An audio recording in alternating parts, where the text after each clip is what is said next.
নাটকের নাম একটি শেষ বিচার সভা। এরই মঞ্চায়নের আগে প্রস্তুতি চলছে, সবার মধ্যে জমজমাট উত্তেজনা। নাটকটিও অসাধারণ, আপনাদেরকে দেখার অনুরোধ রইল।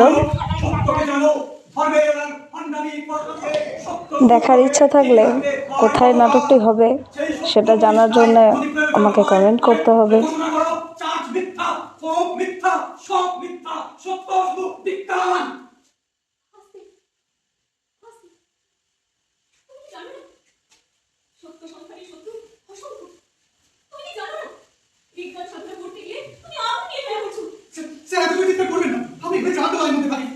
বিশ্বাসের